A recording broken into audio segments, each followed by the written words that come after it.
കോഴിക്കോട്ടെ പ്രശസ്തമായ ശ്രീകണ്ഠേശ്വര ക്ഷേത്രത്തിന് സമീപത്തുള്ള ശ്രീനാരായണ സെന്റിനറി ഹാളിന്റെ പ്രവേശന കവാടത്തിൽ ശ്രീനാരായണ ഗുരുദേവന്റെ ഛായാചിത്രത്തിന് ഇടതുവശത്തായി നമുക്കൊരു ഫോട്ടോ കാണാം. ആ ഫോട്ടോ CM രാരിച്ചൻ മൂപ്പന്റേതാണ്, അഥവാ കല്ലിങ്കൽ മഠത്തിൽ രാരിച്ചൻ മൂപ്പന്റേതാണ്. കല്ലിങ്കൽ മഠത്തിൽ രാരിച്ചൻ മൂപ്പൻ 19-ാം നൂറ്റാണ്ടിന്റെ രണ്ടാം പകുതിയിലും 20-ാം നൂറ്റാണ്ടിന്റെ ആദ്യ പകുതിയിലും കോഴിക്കോട്ടെ ഏറ്റവും ധനാഢ്യനായ വ്യാപാര പ്രമുഖൻ. ചലനമറ്റ് കടന്നിരുന്ന മലബാറിലെ പരമ്പരാഗത സാമൂഹ്യ വ്യവസ്ഥയെ ചലിപ്പിച്ച മധ്യവർഗത്തിന്റെ ശക്തനായ പ്രതിനിധിയായിരുന്നു കല്ലിങ്കൽ മഠത്തിൽ രാരിച്ചൻ മൂപ്പൻ. കോഴിക്കോട്ടെ പ്രശസ്തമായ കല്ലിങ്കൽ കുടുംബത്തിലാണ് രാരിച്ചൻ മൂപ്പന്റെ ജനനം. അച്ഛൻ കല്ലിങ്കൽ കുഞ്ഞുകോരു മൂപ്പൻ. 1859-നും 1919-നും ഇടയിലാണ് കല്ലിങ്കൽ രാരിച്ചൻ മൂപ്പന്റെ ജീവിതകാലം. അദ്ദേഹത്തിന് 5 മക്കൾ: കല്ലിങ്കൽ കൃഷ്ണൻ മൂപ്പൻ, കല്ലിങ്കൽ കുഞ്ഞുകോരു മൂപ്പൻ, കല്ലിങ്കൽ മീനാക്ഷി, കല്ലിങ്കൽ ചോയ്ക്കുട്ടി മൂപ്പൻ, കല്ലിങ്കൽ ജാനകി.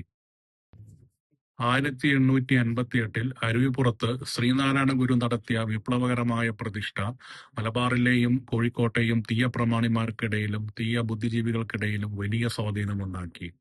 അവർ ശ്രീനാരായണ ഗുരുവിനെ ശിവഗിരിയിൽ ചെന്ന് നേരിട്ട് ക്ഷണിച്ചു എന്ന് മാത്രമല്ല, ആവേശത്തോടെ ക്ഷേത്രങ്ങൾ നിർമ്മിക്കാൻ ഇറങ്ങി പുറപ്പെടുകയും ചെയ്തു.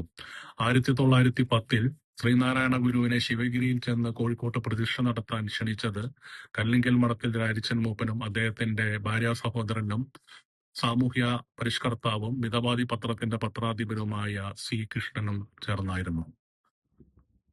കോഴിക്കോട്ട് ഇന്ന് ശ്രീകണ്ഠേശ്വര ക്ഷേത്രം നിലനിൽക്കുന്ന സ്ഥലവും കല്ലിങ്കൽ മഠത്തിൽ രാരിച്ചൻ മൂപ്പൻ സംഭാവന നൽകിയതാണ്. മലബാറിൽ നിലനിന്നിരുന്ന ജാതി വ്യവസ്ഥയുടെ കാർക്കശ്യത്തിനെതിരെ മാത്രമല്ല കല്ലിങ്കൽ മഠത്തിലെ രാരിച്ചൻ മൂപ്പൻ പ്രതികരിച്ചത്, സ്വന്തം സമൂഹത്തിലെ ജീർണതകൾക്കെതിരെയും ശക്തമായ നിലപാടുകൾ സ്വീകരിക്കാൻ അദ്ദേഹം മടി കാണിച്ചില്ല. മലബാർ ക്രിസ്ത്യൻ കോളേജിലെ ദളിത് വിഭാഗത്തിൽപ്പെട്ട ഒരു വിദ്യാർത്ഥിക്ക് സ്ഥിരമായി തന്റെ മക്കളോടൊപ്പം വീട്ടിൽ ഭക്ഷണം നൽകിയത് ഏറെ വിവാദങ്ങൾക്ക് കാരണമായി.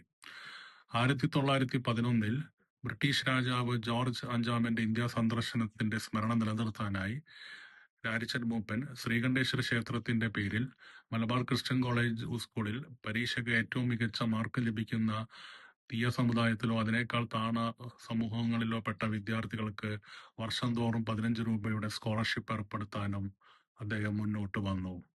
വിദ്യ കൊണ്ട് പ്രബുദ്ധരാവുക എന്ന ശ്രീനാരായണ ഗുരുവിന്റെ സന്ദേശമാണ് ഈ പ്രവൃത്തിയിലൂടെ തന്റെ സ്വന്തം ജീവിതത്തിലേക്ക് പകർത്താൻ രാരിച്ചൻ മൂപ്പൻ ശ്രമിച്ചത്.